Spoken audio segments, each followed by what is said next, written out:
नमो अरिहन्ताणं नमो सिद्धाणं नमो आयरियाणं नमो उवस्रायाणं नमो लोये सवसाहुणं एसो पंच नमोकारो सर्व पावपनासनो मंगलानंच सवेसिं वडमंहवै मंगलम् मंगलानंच सवेसिं पडमंहवै मंगलम् निजात्मा को नमो नमो शुद्धात्मा को नमो नमो ध्रुवात्मा को नमो नमो ज्ञानात्मा को नमो नमो सहजात्मा को नमो नमो ज्ञानात्मा को नमो नमो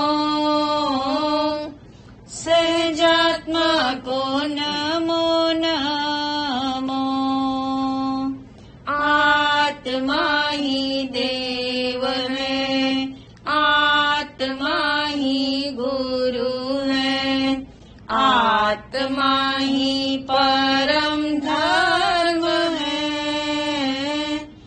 आत्मा ही परिपूर्ण है आत्मा ही परम धर्म है आत्मा ही परिपूर्ण है मैं हूँ आत्मा शुद्ध आत्मा को नमन मैं हूँ आत्मा शुद्ध आत्मा की शरण अनंत काल के बाद ये अवसर आया अपने को जानने का अपने निज स्वरूप को पहचानने का मैं शुद्ध आत्मा हूँ ऐसा मानने का इसलिए आज तक जिसकी महिमा नहीं जानी जिसका आश्रय नहीं लिया जिसकी शरण ग्रहण नहीं की उस निज शुद्ध आत्मा की शरण ग्रहण करेंगे शरणं शरणं शुद्धात्मा शरणं शरणं शरणं शुद्धात्मा शरणं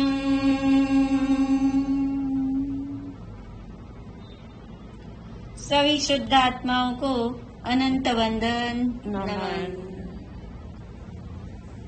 अपने लक्ष्य के प्रति समर्पित होने हेतु आंख बंद कर लीजिए। अपने उद्देश्य से कनेक्ट हो जाइए। बहुत गहराई में शांत चित्त से लक्ष्य को दोहराना है। लक्ष्य के प्रति भावना से भावित होना है। मैं शुद्ध आत्मा हूँ ऐसा मुझे निर्णय करना है। मैं शुद्ध आत्मा हूँ, ऐसा मुझे निश्चय करना है। मैं शुद्ध आत्मा हूँ, ऐसा मुझे अनुभव करना है।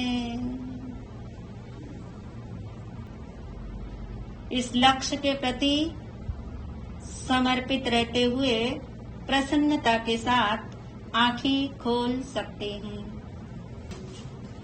मिरर नाउ सेशन में परावर्तना चल रही है, रिकैप सेशन चल रहे हैं और ये परावर्तना चलेगी आज 16, 17 और 18। सेशन नंबर 16, 17 और 18 3 सेशन आपने सुन करके समझ करके तैयार हैं, आप तत्पर हैं। और ये सारी परावर्तनाएं, ये सारे रिकैप सेशन कब तक करते रहेंगे हम इस तरह से? कभी प्रश्न आएगा मन में कि जब ये सेशन चले थे तब भी तो परावर्तनाएं की गई थी और अब फिर से रिकैप सेशन, फिर से यही रिवीजन, फिर से यही परावर्तना।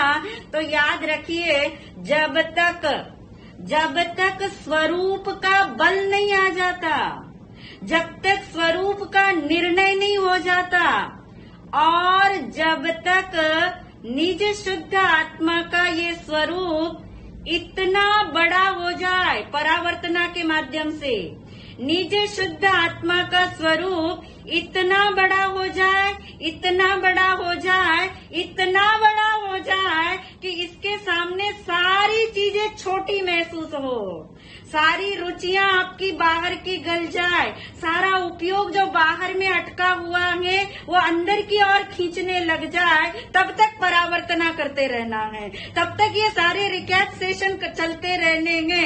कई लोग ये महसूस कर रहे होंगे, भले आप बताओ या ना बताओ, पर ये हम अपनी फीलिंग बता रहे। अब सब लोग ये महसूस कर रहे होंगे कि अब हमें रिकॉर्डिंग सुनने की जरूरत नहीं पड़ती, जैसे प्रश्न सामने आया और उत्तर साथ ही तैयार है।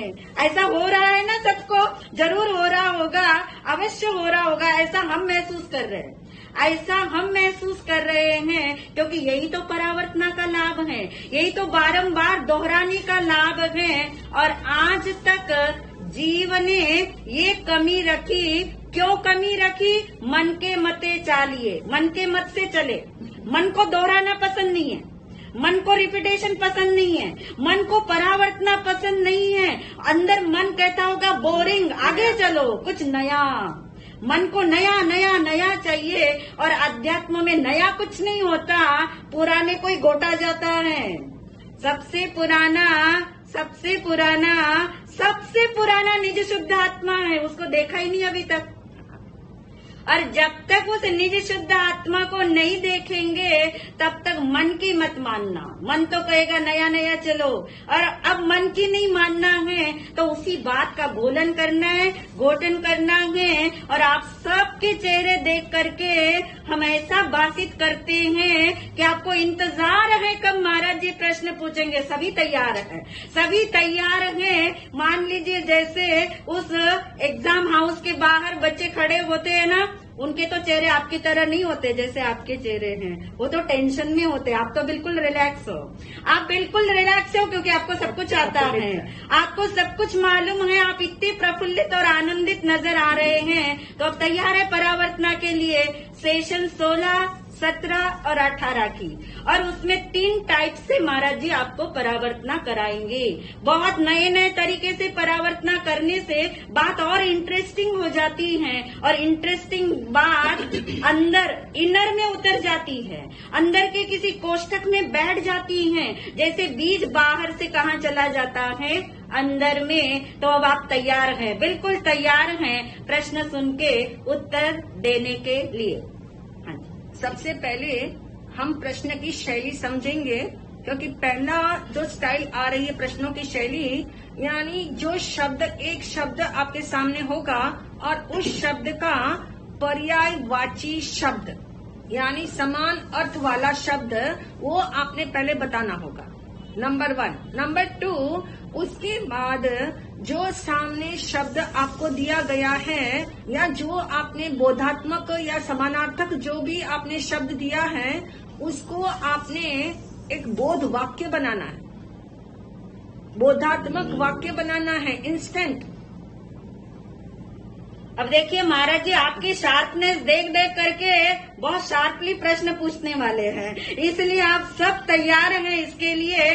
प्रथा यानी जो विधा है, टाइप जो है वो ऐसा है, एक शब्द आएगा आपके सामने, उसका आपने समान अर्थ वाला शब्द खोजना है। पहले उसके समान अर्थ वाला शब्द खोजेंगे आप, वो आपको मालूम ही है, और साथ ही उससे एक बोध वाक्य बनाएंगे, जो आपके अंदर गया हुआ है, जो आपके अंदर गई हुई चीजें हैं, उसी को आप बाहर निकालने वाले हैं, उसी के लिए ये परावर्तना है। तो अब आपके सामने शब्द नंबर 1 आ रहा है। पहला शब्द है उदय काल। जी ममता। हाँ ममता जी बोलिए। हाँ, कर्म विपाक, बहुत सुंदर। उदय काल का पर्यायवाची कर्म विपाक है। अब इससे एक बोध वाक्य बनाइए ममता जी, एक बोध वाक्य बनाइए। कर्म विपाक का चिंता नहीं, चिंतन करना चाहिए, अपेक्षा करनी चाहिए। अरे वाह, बहुत सुंदर है। यानी उदय काल बोलते ही इतनी बड़ी पिक्चर आनी चाहिए। ये सारे प्रयोग के लिए हैं, ये सिर्फ प्रश्न उत्तर नहीं है। हम हर बार आपको ये बताते हैं, ये सिर्फ प्रश्न उत्तर नहीं है। अब जब कभी भी आप उदय काल शब्द बोलोगे, आपके अंदर के बोर्ड पे साथ ही लिखा आएगा, क्या लिखा आएगा? कर्म फल या कर्म विपाक। और कर्म विपाक का चिंतन करना है, चिंता नहीं करनी।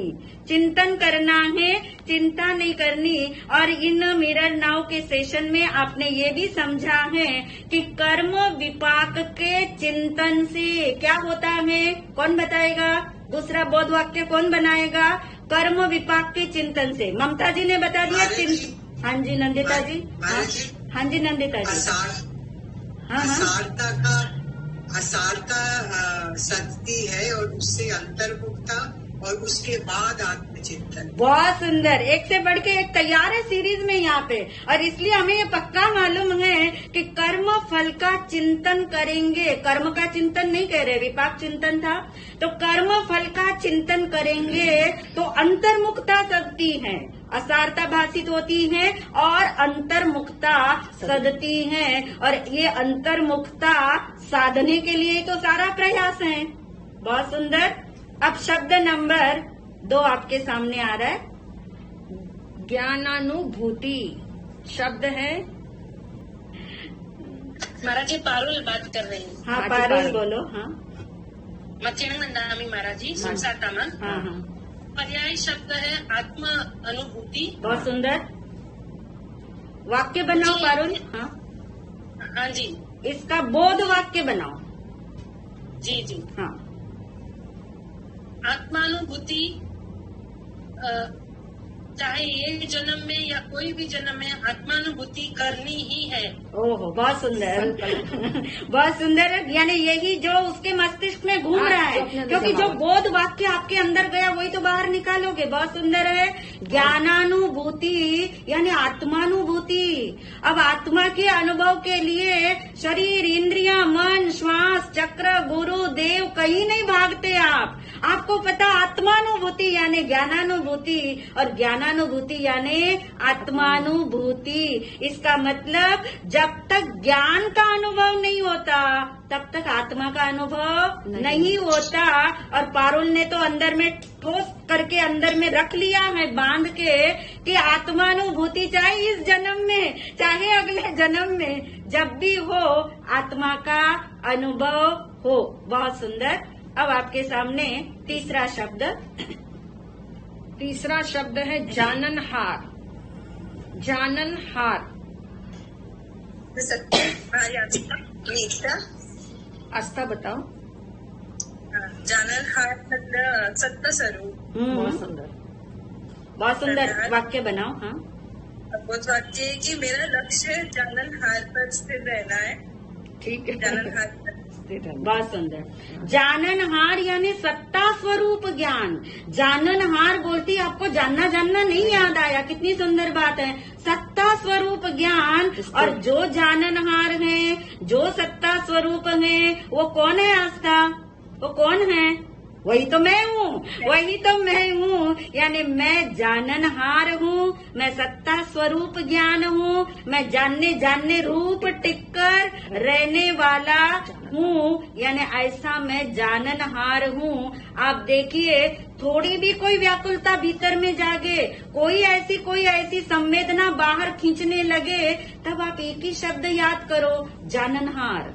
और जाननहार कहीं बाहर नहीं है, जाननहार बाहर नहीं अंदर है, और अंदर है तो कोई और नहीं है, वो कौन है? मैं ही। ऐसा अपनापन करना, जाननहार अपनापन करने लायक है।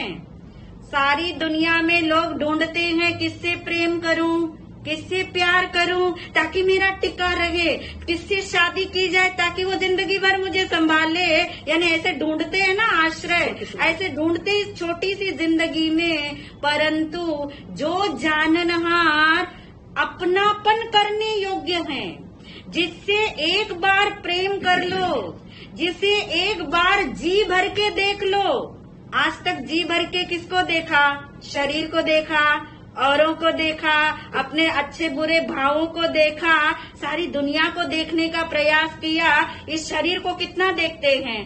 सच में रियलाइज करिए, एक दिन में मिरर में कितनी बार देखते होंगे? यानी इस शरीर को कितना भी देखा, जन्म जन्म से देखा, पर जी नहीं भरा। यदि ऐसा कोई तत्व दुनिया में है तो वो एक ही है, वो है निज शुद्ध आत्मा जाननहार। उसको एक बार देख लो, एक बार यानी सिर्फ एक समय के लिए, एक समय के लिए देख लो, और वो अनादि अनंत के लिए आपके साथ क्या कर लेगा? अपनापन कर लेगा। परंतु उससे कभी प्यार नहीं किया, उसकी तरफ कभी गए नहीं, उसको कभी जी भर के देखा नहीं। तो अब सोचो, जब भी कुछ अच्छा देखने का मन करता हो, लगता है घूमने जाएंगे, तो अंदर ही कुछ अच्छी चीज लेने का भाव जागता हो, तो एक ही चीज है, अपनापन करने योग्य, प्रेम करने योग्य, देखने योग्य। और इस जाननहार से अपनापन एक समय के लिए हो जाना, इसी का नाम ही तो आत्मानुभव है, यही तो सम्यक दर्शन है। ये सबने याद रखना है। नेक्स्ट शब्द है मेरा श्वास। अब ये शब्द बड़ा गहरा है, मेरा श्वास। महाराज सब फाल्गुनी बोलो। हाँ, मध्यम बंदारी मानसा। मेरा श्वास यानी जानना जानना। बहुत सुंदर, बहुत सुंदर। यानी जिसने अपने श्वास की स्थापना किसमें कर ली? जानना जानना में। ये श्वास जितनी बार देखते हो ना कि मुझे मन एकाग्र करना है, श्वास देखूं, हुआ क्या किसी का मन एकाग्र आज तक? हुआ तो बड़ा टेम्पररी हुआ तो उसने बहुत उलझा दिया। अब मेरा श्वास जो है उस तरफ तो एक बार झांका ही नहीं। जानना जानना, बहुत सुंदर उत्तर दिया। पर्यायवाची का बोध वाक्य बनाओ फाल्गुनी। यही मेरा कार्य है और जानने रूप टिक कर रहना। हाँ, इसी में स्थापना करनी। ठीक बात है। यानी जानना जानना मेरा श्वास है, और याद रहना चाहिए बोध के रूप में कि आज तक एक समय के लिए भी, समय कितना छोटा है, एक समय के लिए भी मेरा श्वास नहीं रुका। ये कब याद करोगे?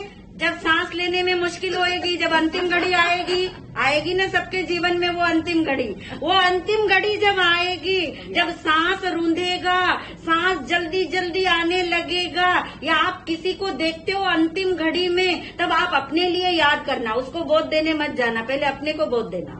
हम तो चलते कि किसी का अंतिम सांस रुक रहा है तो चलो उसे बोध देने के लिए चलते हैं, चलो उसे कोई, परंतु अपने बोध नहीं लिया आज तक ये चाहे दूसरे का सांस रुकता हो तो पहले अपना सांस याद आए। मेरा सांस जानना जानना आज तक रूंधा नहीं, रूंध जाता, अटक जाता, हाँ, कोई सांस की बीमारी इसको नहीं होती। ये सांस की बीमारी जानने जाने वाले को नहीं होती। जो मेरा श्वास है वो सदा ही स्वस्थ है। अस्वस्थता के काल में याद करना, जो मेरा श्वास है वो सदा स्वस्थ है। और मेरा श्वास क्या है, जानना जानना जानना। इस श्वास में तो लेना छोड़ना होता है, यहाँ ऐसा नहीं होता। यहाँ तो धारा है, यहाँ तो ऐसी निरंतर धारा है। और ये निरंतर धारा, ये श्वास, और जिस श्वास में क्या समाया है उसका विश्वास हो। हर श्वास में एक विश्वास हो। कौन सा विश्वास हो, कौन बताएगा? श्वास में कौन है? मैं ही समाया हुआ हूँ। प्रत्येक श्वास में मैं ही समाया, मेरे श्वास में, प्रत्येक मेरे श्वास में मैं ही समाया हुआ हूँ। ऐसा विश्वास, ऐसा अटल विश्वास, ऐसा अटल विश्वास जागे तो याद रखिए, दुनिया भर की सारी आशा को खत्म कर देगा। जो इच्छाएं है ना दुनिया भर की, सारी आश को समाप्त कर देगा मेरा श्वास। मेरे श्वास में ये मुझे विश्वास है कि मेरे प्रत्येक श्वास में मैं ही विराजमान हूँ। कितना सुंदर लगता है बोलने में, मेरे प्रत्येक श्वास में मैं ही विराजमान हूँ। तो मैं पे जोर आने लगेगा, श्वास का जोर छूटता जाएगा, जानना भी छूटता जाएगा। और वो जाननहार पे जोर आएगा, फिर उसी से अपनापन होता जाएगा। जब तक ये बोध अंदर में ना समा जाए तब तक परावर्तना करते रहना। ठीक है। नेक्स्ट शब्द है प्रभाव। बहुत आम बोल चाल का शब्द है हमारा, और इस प्रभाव का पहले समानार्थक शब्द बताना होगा और फिर उसका बोधात्मक वाक्य तैयार करो। अनिल महाराज जी। हाँ जी, बोलिए अनिल जी। प्रभाव का पर्याय नहीं होगा, परभाव। बहुत सुंदर। परभाव। आज तक मैंने जन्म से यही तो गलती की कि पर का ही भाव किया है, स्वयं की तरफ मैं सम्मुखता आई नहीं है मेरे। ठीक है, ठीक बात है। इंस्पिरेशन के लिए बहुत सुंदर शब्द, बहुत सुंदर वाक्य है।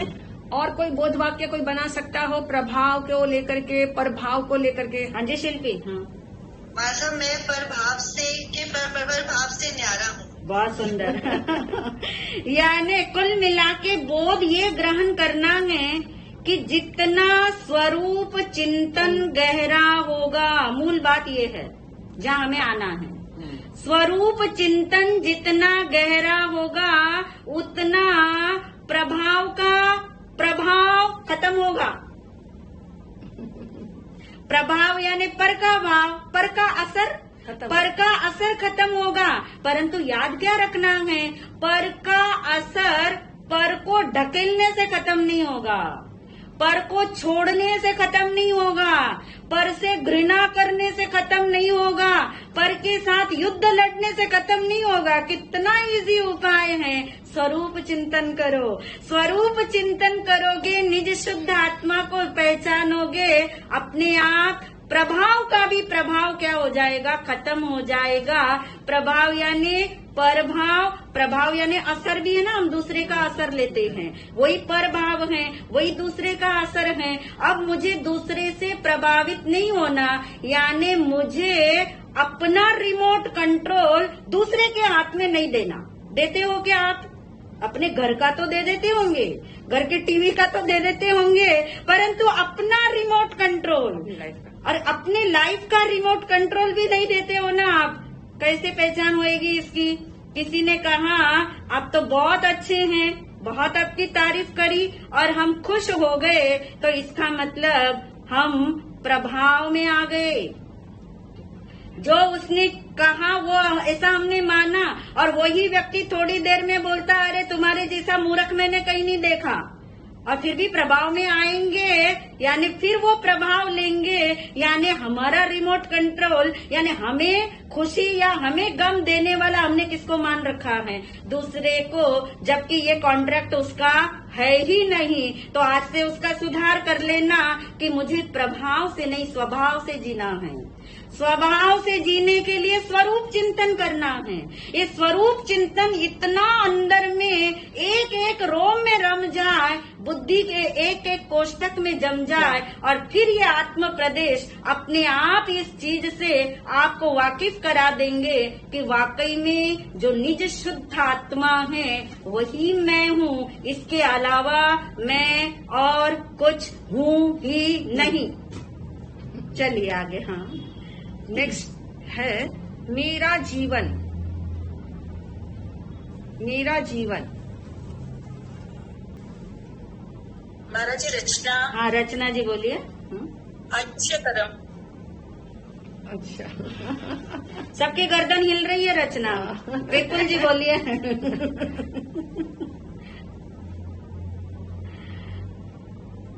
महाराज जी। हाँ जी कनिका। हाँ महाराज जी मैं त्रैकालिक हूँ। हाँ हाँ तो मतलब मेरा जीवन त्रैकालिक है। हाँ हाँ। और वो जो मुझे इमेज याद है कि हमारा जीवन ऐसे डॉट डॉट डॉट नहीं है, बिल्कुल सही। बहुत सुंदर रेखा है। मेरा जीवन पूरा अनादि अनंत रेखा बिल्कुल नहीं है है। रेखा। बिल्कुल ठीक है। और ये जो रचना जी ने बोला आयुष्य कर्म, ये किन किन को सही लग रहा है वो बताइए। मेरा जीवन आयुष्य कर्म है क्या? नहीं है। क्यों नहीं है? क्योंकि कर्म से तो मैं न्यारा ही हूँ, कर्म से तो मैं अलग हूँ। मेरा जीवन विराट जीवन है। मेरा जीवन आयुष्य कर्म वाला जीवन नहीं है। मेरा जीवन, अब मैं पन्ना कहाँ जाता है हमारा? मेरा जीवन, ये मनुष्य आयु को मेरा जीवन नहीं बोला रचना जी। इस मनुष्य आयुष्य का जो कर्म है उसका नाम मेरा जीवन नहीं है। अब हमें स्वरूप चिंतन के तले मेरा जीवन बोलते ही जैसे समझ आ जाए। जब आप जन्मदिन मनाओ, जब जन्मदिन की किसी से शुभकामना लो, जब जन्मदिन की किसी को शुभकामना दो, तब आपके अंदर में ये बोध रहना चाहिए। कौन सा बोध रहना चाहिए? ये मनुष्य आयु पर्यंत मेरा जीवन नहीं है। मेरा जीवन अनादि अनंत है। मेरा जीवन विराट है। इसलिए आयुष्य कर्म से मैं नहीं जीता। मानेंगे इसको रचना जी? आयुष्य कर्म से मैं नहीं जीता, मानोगे ना? क्योंकि मैं अनादि अनंत हूँ, है ना? मैं आयुष्य कर्म से नहीं जीता, और ये आहार पानी से भी मैं नहीं जीता। आहार पानी से भी मैं नहीं जीता। मेरा जीवन विराट जीवन, मेरा जीवन चैतन्य जीवन है। यानी जब तक ये बाहर की श्वासें हैं तब तक मेरा जीवन है, ऐसा नहीं। तभी विराटता आएगी, तभी अनादि अनंत स्वरूप समझ में आएगा। और ये अनादि अनंत विराट जीवन मेरा है। इस विराटता को जब एक बार देख लोगे, मरण का दुख समाप्त हो जाएगा। एक बार समझ में आ जाए विराट जीवन, तो ये जन्म मरण मेरे है ही नहीं। जन्म मरण मेरे होते हुए भी मेरे नहीं है। यही तो मजेदार बात है ना। जन्म मरण होते हुए भी मेरे नहीं होते। क्यों नहीं होते मेरे? क्योंकि मैं तो जैसा हूँ वैसा ही हूँ। मैं तो जैसा हूँ वैसा ही हूँ। ऐसा अंदर का एक स्वरूप का बल आना चाहिए। ये सारे शब्द महाराज जी ने जो चुने हैं, एक एक शब्द पे आप चिंतन करो और आपको स्वरूप की जागृति न आए, आपको स्वरूप का बल न आए, निःशुद्ध आत्मा का निर्णय न हो, तो ऐसा हो ही नहीं सकता। अब मेरा सवाल है आप लोगों से। अभी अभी आपने सुना कि मेरा जीवन आहार पानी से नहीं चलता, मेरा जीवन आयुष्य कर्म के ऊपर भी आधारित नहीं है। तो फिर ये आयुष्य कर्म क्या है, ये आहार पानी क्या है, क्या कनेक्शन है इसका जीवन के साथ? इसका क्या रोल है? हाँ? कर्म के उदय से आयुष्य कर्म शरीर के पोषण के लिए है, ये मेरे लिए नहीं है। जो ऑर्डर जो है, जब मेरा जीवन मेरी शक्ति है, मेरी चिति शक्ति है, जो शक्तियां हैं आत्मा की, उससे मेरा जीवन है, आयुष्य कर्म से नहीं। ठीक बात है। यानी ये हमें स्पष्ट हो कि मेरा जीवन जब हम कहते हैं तो मेरा जीवन से हमें इतनी स्पष्टता हो कि आहार पानी से मेरा जीवन का कोई कनेक्शन नहीं, लेकिन फिर भी आहार पानी को निमित्त बताया हुआ है। कैसा निमित्त है? निमित्त हमेशा दो प्रकार के होते हैं। एक निमित्त होते हैं बहिरंग निमित्त और दूसरा निमित्त है अंतरंग निमित्त। अब आपको अच्छे से एकदम माइंड में सेट हो जाए कि आहार पानी जो है वो बहिरंग निमित्त है और जो आयुष्य कर्म का जो बल प्राण है वो हमारा अंतरंग निमित्त है। जिनको 25 बोल आते होंगे उन्हें 10 प्रकार के बल का नाम भी इनको जानते होंगे। 10 प्रकार के बल में आयुष्य बल प्राण, ये आयुष्य बल प्राण जो है ये हमारा अंतरंग निमित्त है। लेकिन निमित्त का हमारे जीवन में कोई रोल नहीं, क्योंकि हमने तो निमित्त को क्या कर दिया है? पर। निमित्त को हमने पर मान लिया है। निमित्त को हमें कोई वजन ही नहीं देना। सारा वजन किसको देना है? अपने को। सारा वजन मुझे अपने को ही देना है। तो मेरा जीवन कहते ही आहार पानी भी है, आयुष्य कर्म भी है, लेकिन वजन वहाँ नहीं है। वजन नहीं है क्योंकि निमित्त है। निमित्त को वजन नहीं जाएगा। निमित्त अवश्य होते हैं। जब कार्य चल रहा होता है तब कहते निमित्त होते हैं, लेकिन निमित्त पर जोर नहीं दिया जाता। जोर किस पे आना चाहिए? किस पे आना चाहिए? मेरा जीवन यानी मेरा जीवन यानी चैतन्य जीवन। चैतन्य जीवन यानी निरंतर जो हम जानना हमारा हो रहा है वही मेरा विराट जीवन है। ठीक है। अब नेक्स्ट लास्ट है इस सीरीज का क्षायिक ज्ञान। शब्द है क्षायिक ज्ञान। इसका पर्यायवाची बता के आपने बोध वाक्य तैयार करना है। हाँ जी बोलिए मृदु जी। हाँ मृदु जी बोल रहे हैं। ज्ञान मीन्स ऐसा ज्ञान जो आगे जाए नहीं, सम्यक ज्ञान। ओके। और मेरी जो आत्मचिंतन जो है वो इस और पहले। अच्छा ठीक बात है। ज्ञान की ओर। हाँ और कौन? हाँ जी सुरेश जी। हाँ बेसिकली इट्स केवल ज्ञान।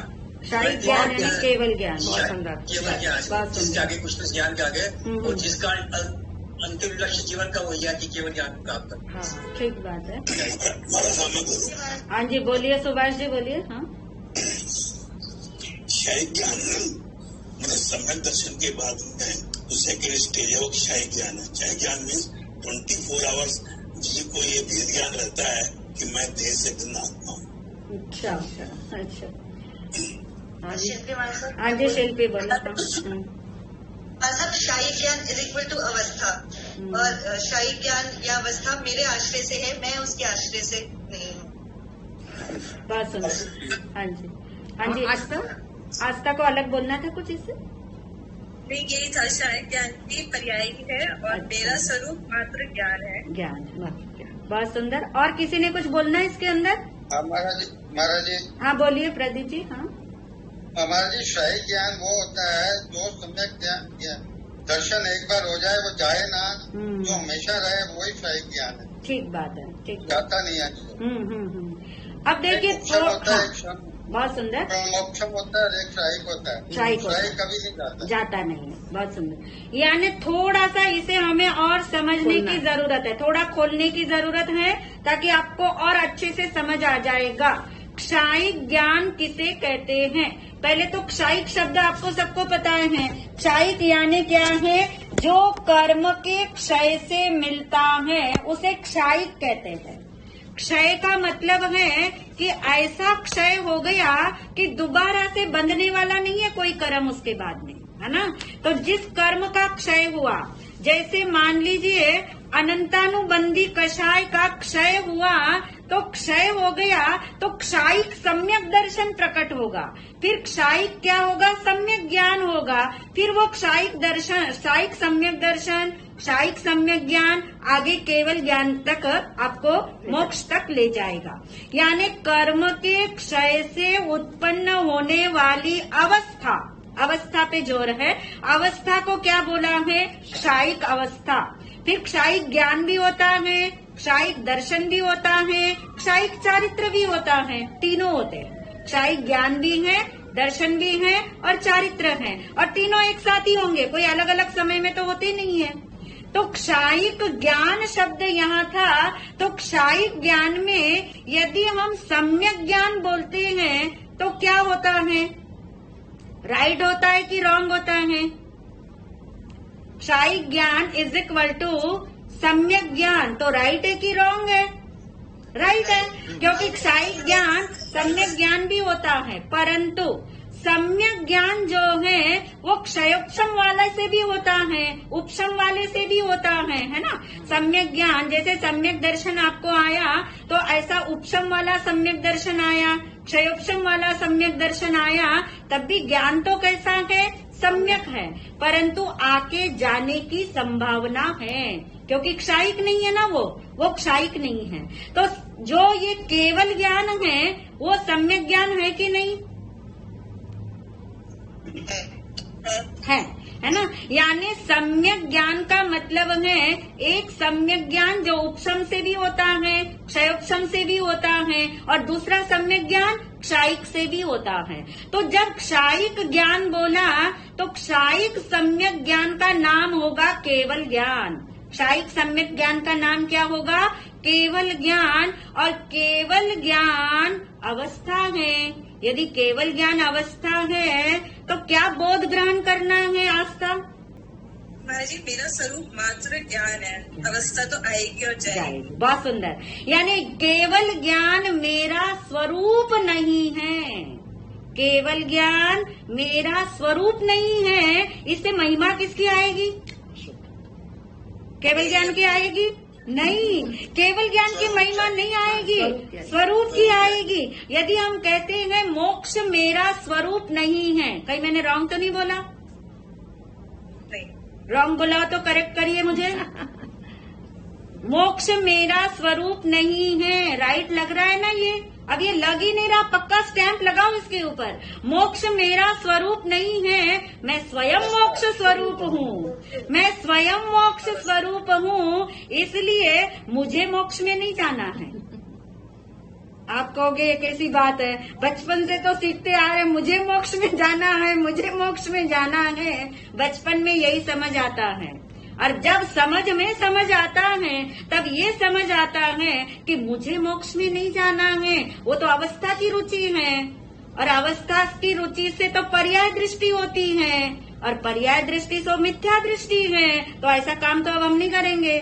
मैं तो स्वरूप की तरफ आना, तो मोक्ष मेरा स्वरूप नहीं, केवल ज्ञान मेरा स्वरूप नहीं, पर सम्यक दर्शन तो पासपोर्ट है ना, वो तो मेरा स्वरूप होगा कि नहीं होगा सुरेश जी?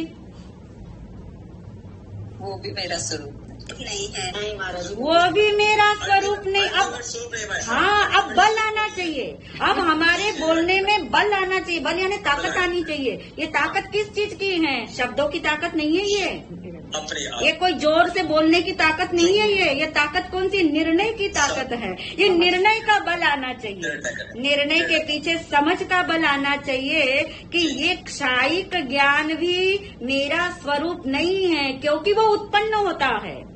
जो उत्पन्न होता है वो मैं नहीं हूँ, जो उत्पन्न होता वो मैं नहीं, मैं तो अनादि अनंत हूँ, मैं तो अनादि अनंत हूँ। उसकी महिमा आए तो जितने ये शब्द महाराज जी ने आपको दिए हैं, मैं सोचती हूँ चिंतन की गहराई के लिए इतने उपयोगी हैं। आप इन सातों शब्दों को एक बार आंख बंद करके बाद में एक बार आंख बंद करके इसका चिंतन करके देखना। ये चिंतन आपको निर्णय का बल देगा। और इस जन्म में यदि हमारा निर्णय दृढ़ हो जाए तो नींव ऐसी पक्की है कि एक दिन ज्ञानानुभूति होने ही वाली है। और जिसे ज्ञानानुभूति होने वाली होगी वही इसका निर्णय करने के लिए सुनेंगे, निर्णय करने के लिए चिंतन करेंगे, निर्णय करने के लिए परावर्तना करेंगे। इसलिए इस जन्म में ये निर्णय का बल तो अवश्य सुदृढ़ होना ही होना है। अब देखिए महाराज श्री नेक्स्ट टाइप कौन सी लेके आते हैं आपके लिए। अब जो एक शैली नए ढंग से हम शुरू कर रहे हैं कि कंप्लीट द मिसिंग स्टेप्स, जो मिसिंग स्टेप है, एक शब्द यहाँ दिया है जब स्टार्ट होता है और एक एंडिंग में शब्द है, बीच के सारे शब्द मिसिंग है। अब मिसिंग को ढूंढने में तो माहिर है। यानी महाराज जी आपको ये कहना चाहते हैं कि ABCD 4 चीजें हैं आपके पास, ठीक है। A महाराज जी बता देंगे आपको और D भी बता देंगे, और बीच की जो स्टेप्स होगी वो आपने क्या करना है, सोच के बताना है। यानी पहली और अंतिम शब्द आपको मिलेगा हेल्प के लिए, और बीच का जो मिसिंग है वो मिसिंग आपने खोजना है। वो मिसिंग यदि आपने खोज ली तो आज तक जिसकी मिसिंग हो रही है ना, वाकई में हो रही होगी तो जिसकी मिसिंग हो रही है वो मिसिंग आपकी खत्म होने वाली है।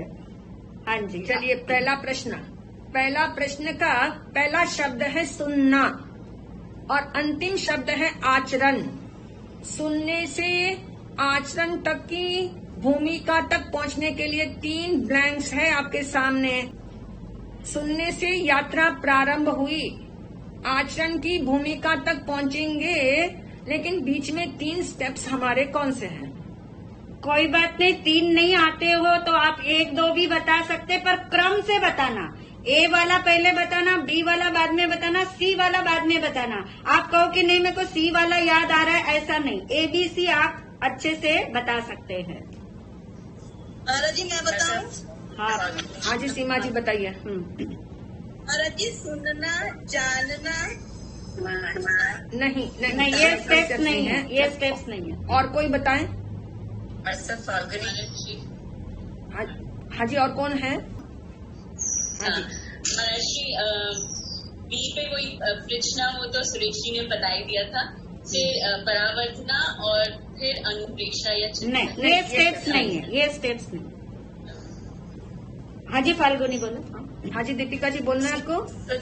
दीपिका जी हाँ जी बोलिए। महाराज जी सुनना, उसके बाद कर्म का उदय है, और मैं कौन, जानने वाला, और जानने अपनी तरफ आ जाना, वो आचरण। नहीं, ये स्टेप्स नहीं है, ये तो खैर विश्लेषण है, विश्लेषण जरूर है लेकिन स्टेप्स नहीं है। हाँ जी फाल्गुनी। हाँ, सुनने के बाद समझना, फिर उसका चिंतन करना, फिर उसको प्रयोग में लेकर आना, तभी वो आचरण। बहुत सुंदर, बहुत सुंदर, बहुत सुंदर। आस्था को इसके अलावा कुछ था? आस्था ठीक है। यानी सुनना और आचरण। कई बार हम कहते मैंने सुना, परंतु मैंने सुना कब कंप्लीट होता है? जब लास्ट वाली स्टेप आए, आचरण वाला, है ना। आप जैसे आप देखिए सामने आपका कोई खड़ा है, कोई मान लीजिए कोई सर्वेंट ही आपका है, और आपने उसे कहा कि मेरे लिए 1 गिलास पानी लाना, और वो जब तक आपको 1 गिलास पानी लाकर ना दे तब तक आप बार बार उसको क्या करते रहते हो, बोलते रहते हो। और फिर वो यदि ये उत्तर दे कि मैंने सुन लिया, तो आप मानते हो उसको सुनना? उसको सुनना नहीं मानते ना आप, जब तक वो आचरण में ना आए। ये महाराज जी बताना चाहते, सुनना पहला स्टेप है, आचरण जो है वो लास्ट वाला स्टेप है, परंतु बीच की मिसिंग कड़ी में 3 शब्द और है। इसका मतलब ये हुआ कि सुनने से आचरण करने तक यदि हम पहुंचना चाहते हैं तो ये 3 चीजें चाहिए। सुनने के बाद स्मरण रखना, याद रखना। मान लीजिए सुनने के बाद समझ तो आ जाता है उस समय, पर थोड़ी देर में तो भूल जाते हैं, इसलिए तो परावर्तना है कि यानी भूल जाते हैं। तो सुनने के बाद बी में आएगा स्मरण रखना, और स्मरण रखने को यदि आप लंबा का स्मरण रखना चाहते हैं तो तीसरा स्टेप है चिंतन करना, यानी उस चीज को फैलाना, उस चीज को रिलेट करना, और उसके बाद में सी पे आएगा प्रयोग करना। यानी सिर्फ हमने सुन लिया कि मैं शुद्ध आत्मा हूँ, याद भी रख लिया मैं शुद्ध आत्मा हूँ, चिंतन भी कर लिया मैं अनंत गुणों से संपन्न शुद्ध आत्मा हूँ, पर प्रयोग तो किया नहीं। जब प्रयोग नहीं किया तो समय आया तो शरीर को ही क्या मान लिया, मैं मान लिया, तो तब तक आचरण नहीं आ सकता। यानी सुनना, स्मरण रखना, चिंतन करना, प्रयोग करना, और लास्ट में जाके आएगा आचरण करना। बहुत सुंदर स्टेप्स हैं ये, अंदर गले तक उतारने के लिए, अपने आप के लिए बहुत ही सुंदर प्रयोग है। नंबर 2, क्वेश्चन नंबर 2 में शब्द है, पहले वाला शब्द नहीं, फ्रेज है पूरा, संसार अनित्य लगना, संसार अनित्य लगना, और लास्ट है सम्यक दर्शन।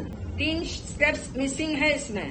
संसार जब से अनित्य लगता है तब से लेकर के ये 3 स्टेप्स जब तक नहीं क्लियर हो तब तक सम्यक दर्शन नहीं होगा।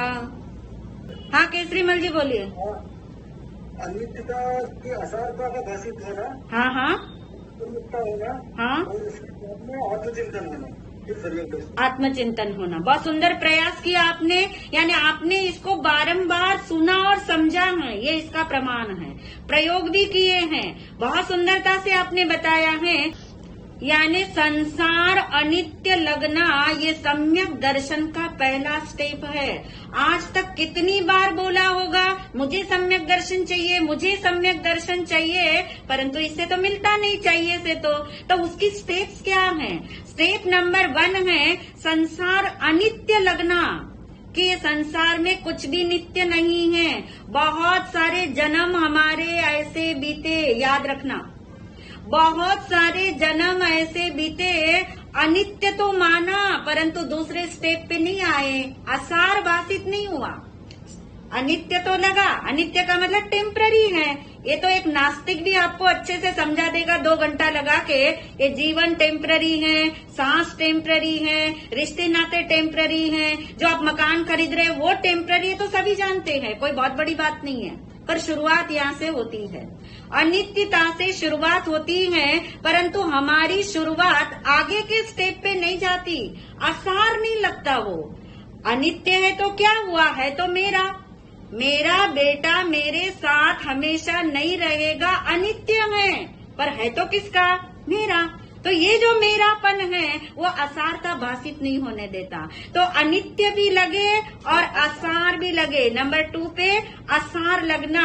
नंबर 3 पे क्या है, असार भी लग गई चीज पर बाहर ही बाहर नजर है, अभी बाहर की चीजें असार लग रही है। अभी वो अनित्यता का बोध तो होता चला जा रहा है पर नित्य का लक्ष्य नहीं बना।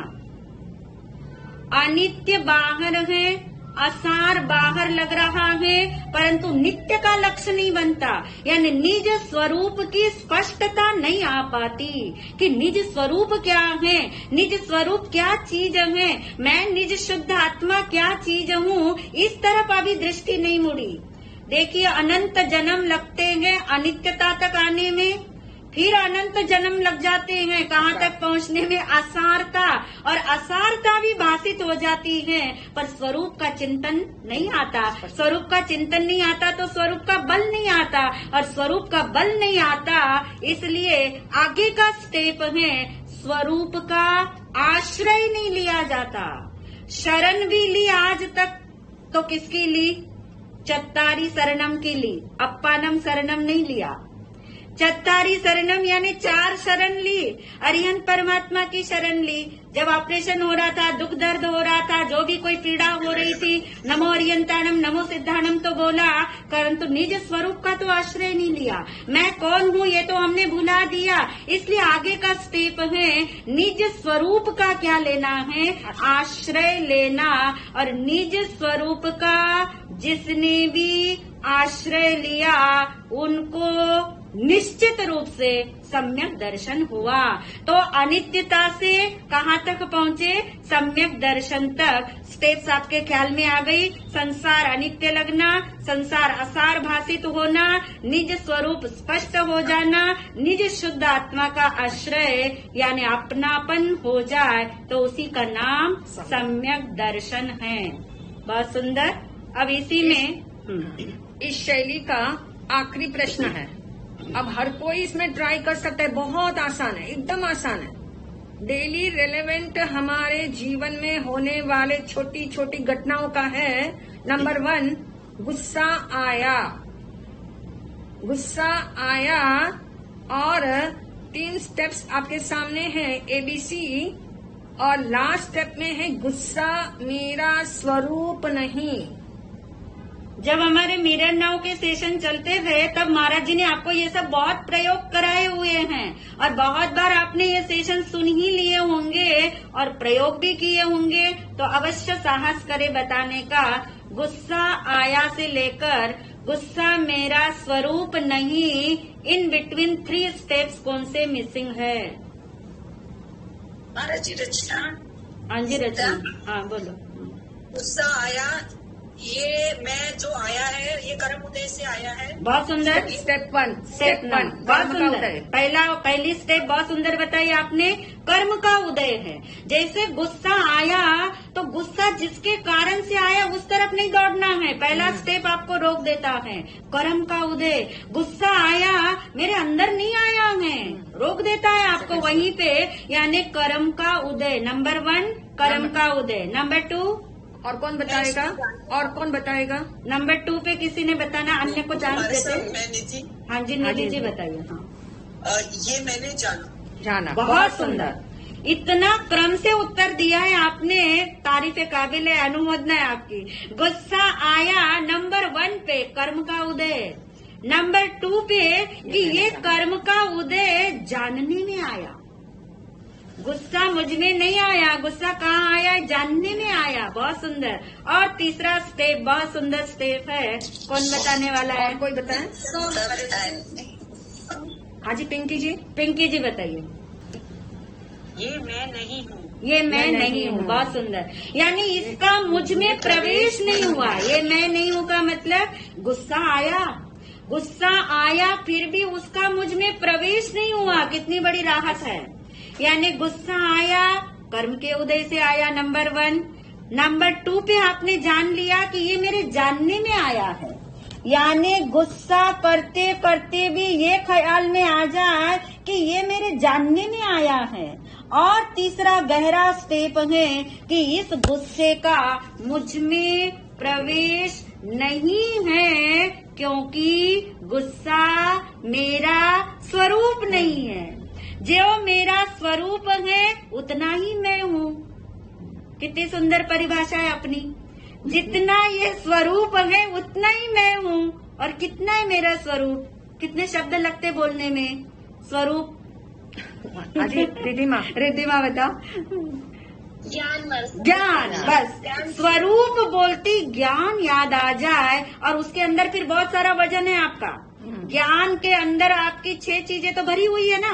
ज्ञान के अंदर 6 चीजों का मसाला आपने भरा हुआ है, बहुत टेस्टी अंदर में। तो ज्ञान बोलती आनंद आता है। मेरा स्वरूप ज्ञान, जितना ज्ञान उतना ही मैं हूँ। इसलिए इसके बाहर जितनी भी चीजें हैं वो मेरा स्वरूप नहीं है, वो मेरा स्वरूप नहीं है। और जो मेरा स्वरूप नहीं है वो मेरे लिए क्या है? कौन बताएगा? जो मेरा स्वरूप नहीं है वह मेरे लिए क्या है? हाँ जी रिची। मेरे लिए वो आसार है। मेरे लिए वो आसार है। बहुत सुंदर। और कौन बता रहा था? पर है। बिल्कुल ठीक है। और पर सब उसमें मेरी सत्ता नहीं। मेरी सत्ता। बहुत सुंदर, बहुत सुंदर। एनी ने बताया। एनी ने सत्ता स्वरूप को पकड़ के रखा हुआ है वैसे, यानी उसमें मेरी सत्ता नहीं है। इससे पता है क्या होता है? सत्ता नहीं है ऐसा बोलते ही सारी चीजें ढीली हो जाती है, समेट लेते हो, अपनी तरफ आ जाते हो आप। इसमें मेरी सत्ता नहीं का मतलब मुझे उसमें फेरफार नहीं करना।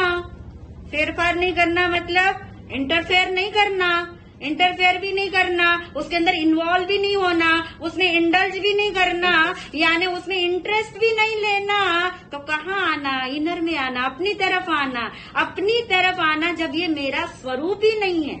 जैसे आपको पता लगा ये मेरा घर नहीं है, तो उस घर के अंदर कुत्ता भी घुसे तो आपको क्या लेना देना है? नहीं लेना देना होता है। कुछ भी हो रहा हो आपका ध्यान उस तरफ जाएगा ही नहीं, क्योंकि पता है कि ये मेरा स्वरूप नहीं है, यानी इसमें मेरी सत्ता नहीं है। तो स्वरूप चिंतन के लिए, स्वरूप के प्रयोग करने के लिए बारंबार बारंबार इस तरह की परावर्तना को हमें अंदर लेना होगा कि किस तरह से स्वरूप का बल बढ़े, किस तरह से स्वरूप का निर्णय हो।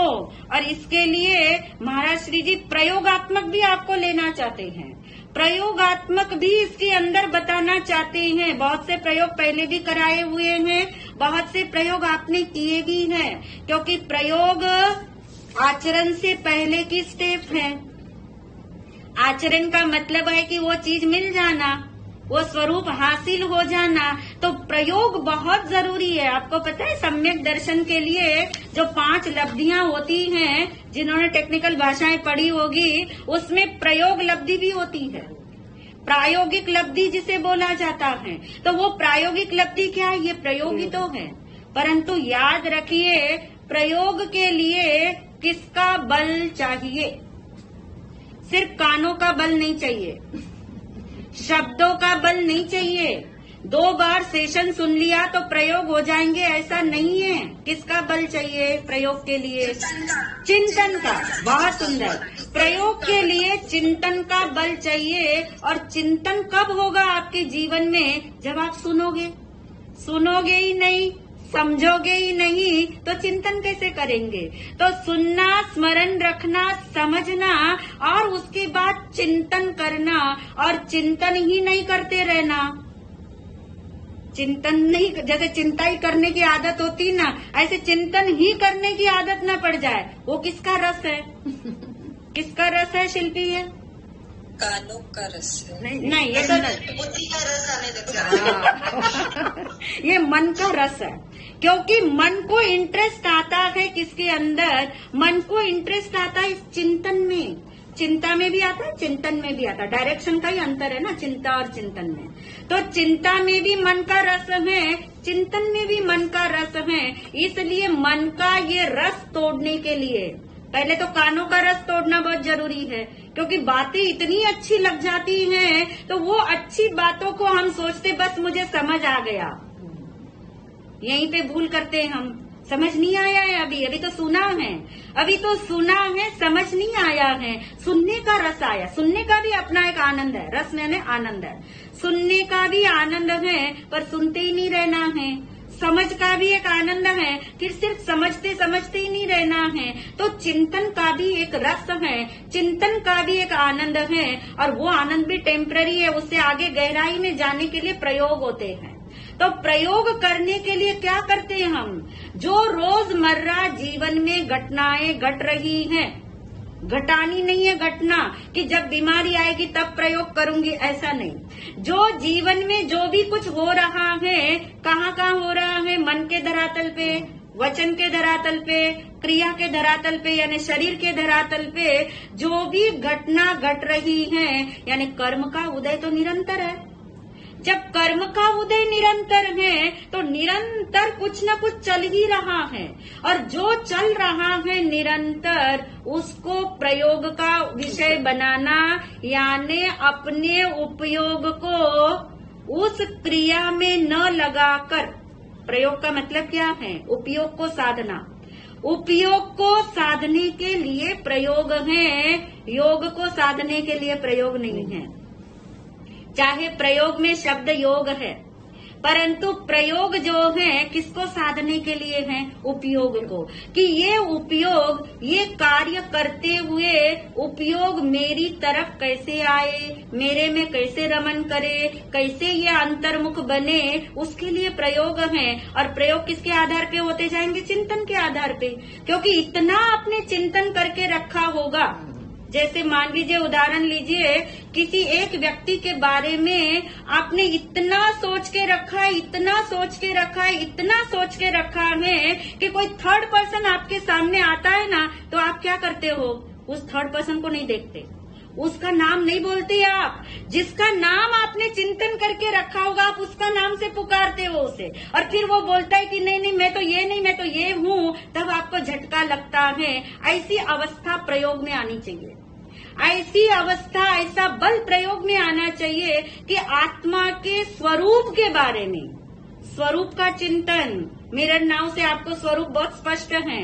स्वरूप का चिंतन ऐसा बल लेकर के आए कि आप सब जगह और कुछ दिखता ही नहीं, स्वरूप यानी ज्ञान। सब जगह अब ज्ञान ज्ञान ज्ञान ही दिखता है, सब जगह अब आत्मा आत्मा आत्मा ही दिखता है।